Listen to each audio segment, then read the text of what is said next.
নমস্কার বন্ধুরা, আমি মিষ্টি নতুন একটা ব্লগে সবাইকে স্বাগত জানিয়ে আজকের ব্লগটা আমি শুরু করছি। এখানে আমি আলু সিদ্ধ করে নিলাম। এখানে আমি দিয়ে দিলাম ড্রাই রোস্টের জন্য দুটো একটা তেজপাতা, দুটো শুকনো লঙ্কা, এখানে দিয়ে দিলাম জিরে আর দিয়ে দিলাম ধনে। সব কিছুকে আমি একটু ড্রাই রোস্ট করে নেব। যেগুলো ভেজেছিলাম সেগুলো এখন আমি সবগুলো গুঁড়ো করে নেব। এখানে আমি আদা, রসুন আর কাঁচা লঙ্কার একটা পেস্ট মিক্সিতে তৈরি করে নেব। এখানে আমি আমের চপ বানানোর জন্য আম নিয়ে নিয়েছি। দুটো আম নেব না, একটা আমি নেব। একটা আমকে ভালো করে ছুলে নেব। ছুলে এবার আমি কুড়ানির সাহায্যে আমটাকে কুড়ে নেব। এভাবে আমি আমটুকুকে কুড়িয়ে নিলাম। বেশি আম দেব না, দিলে পরে টক হয়ে যাবে। আগেই দেখিয়েছি যে আলু সেদ্ধ করে নিয়েছি। সেদ্ধ করে আলুর খোসাটা ছাড়িয়ে নেব। নিয়ে আলুগুলো গরম থাকতে থাকতেই, গরম অবস্থাতেই ভালো করে ম্যাশ করে নেব। না হলে ঠান্ডা হয়ে গেলে আলুগুলো ভেতরে শক্ত শক্ত হয়ে থাকবে, দানা দানা হয়ে থাকবে, ভালো করে ম্যাশ হবে না। তার জন্য আগে খোসাটা ছাড়িয়ে গরম অবস্থাতেই একটু মেখে নেব। আলুগুলোর খোসা ছাড়ানো হয়ে গেছে। এবারে এটা দিয়ে এভাবে ম্যাশ করে নেব। এভাবে আপনারা হাতেও করে নিতে পারেন। আমি এভাবে করে নিচ্ছি, ভেতরে যেন কোনো দানা দানা না থাকে, তার জন্য এভাবে করে নিচ্ছি। আপনারা হাতেও করে নিতে পারেন। সেদ্ধ আলুটাকে আমি এভাবে গ্রেটারের সাহায্যে গ্রেট করে নিলাম, তাতে করে ভেতরে দানা দানা থাকবে না। কড়াইয়ে আমি একটু রিফাইন অয়েল দিয়ে দিলাম। আমি বেটে রাখা মশলার পেস্টটা দিয়ে দিলাম। এখন মশলাটা একটু তেলের সাথে ভালো করে একটু ভাজা ভাজা করে নেব, যেন কাঁচা গন্ধটা চলে যায়। এখানে কতগুলো কাঁচা লঙ্কা, কয়েক কোয়া রসুন আর অল্প একটু আদা দিয়েছি। মশলাটা ভালো করে ভাজা ভাজা করে নেব।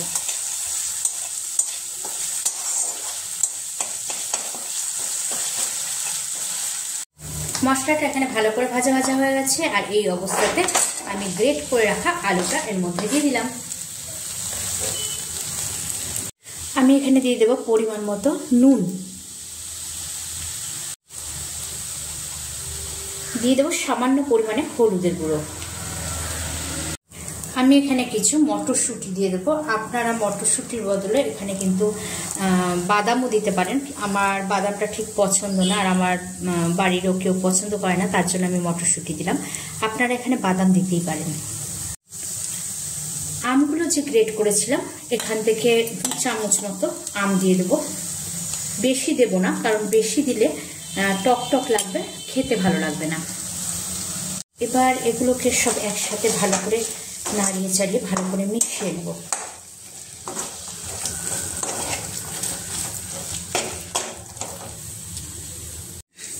সমস্ত কিছু ভালো করে মেশানোর পরে আমি এখানে যে মশলা গুঁড়ো করে রেখেছিলাম, সেই মশলার গুঁড়োটা আমি এখানে 1 চামচ মতো দিয়ে দিলাম।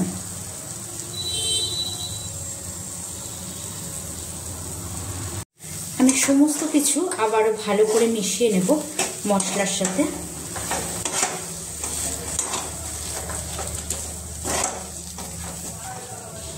এটা কিন্তু হয়ে গেছে। এবার এটাকে আমি নামিয়ে নেব।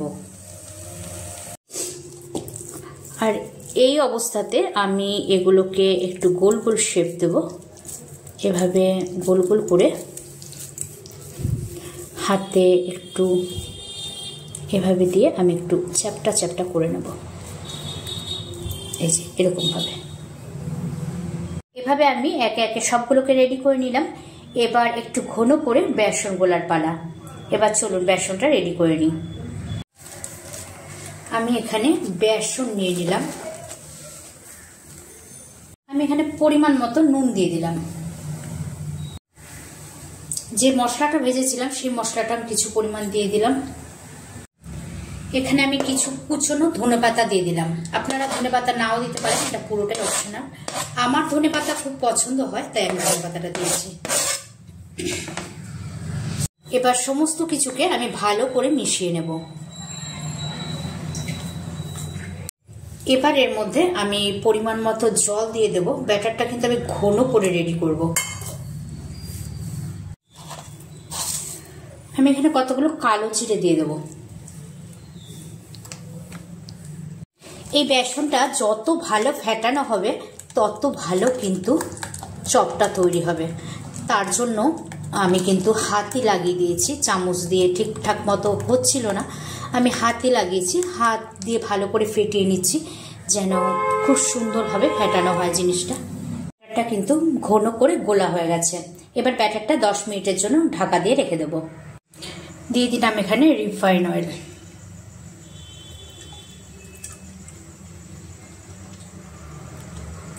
একটু বেশি পরিমাণে রিফাইন অয়েল দিতে হবে। এটা বেসনের মধ্যে ফেলে এবার রেডি করে নিলাম। এটা আমি তেলে ভাজবো। চলুন,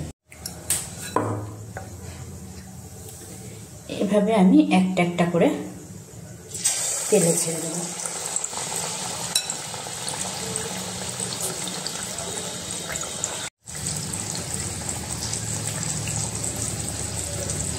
এভাবে এক এক করে সবগুলো ছেড়ে দিতে হবে। একবার ভেজে তুলে নেওয়া হয়েছে, আবার আমি দিয়ে দিলাম। আর এভাবে আমি সবকটাকে ভেজে নেব। চলুন দেখি। এক পিঠটা মোটামুটি হয়ে গেছে, একটু উল্টে দিলাম। বেশ ডুবো ডুবো হয়ে ফুলেছে, কিন্তু দেখতে বেশ ভালো লাগছে।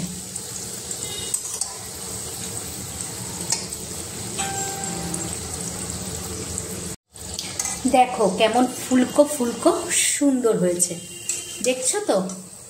দেখো তো পছন্দ হয়েছে কিনা তোমাদের? ফুলকো ফুলকো দারুণ হয়েছে কিন্তু দেখতে। এবার খেয়ে বুঝতে হবে যে কেমন হয়েছে। রেডি হয়ে গেছে গরম গরম আমের চপ। দেখে বলো তো তোমরা যে কেমন হয়েছে, আর খেয়ে তো আমি বলবো যে তোমাদের কেমন হয়েছে। এখন তোমরা দেখেই বলো যে কেমন হয়েছে আমের চপগুলো। অবশ্যই কিন্তু কমেন্টে জানাবে যে আমের চপগুলো দেখতে কেমন হয়েছে, আর খেয়ে কেমন হয়েছে সেটা আমি তোমাদের জানাবো। তৈরি হয়ে গেছে গরম গরম আমের চপ। সেটা তুমি মুড়ি দিয়েই খাও আর টমেটো কেচাপ দিয়েই খাও। দাঁড়াও এবার টেস্ট করে বলছি কেমন হয়েছে। দেখতে তো দারুণ লাগছে।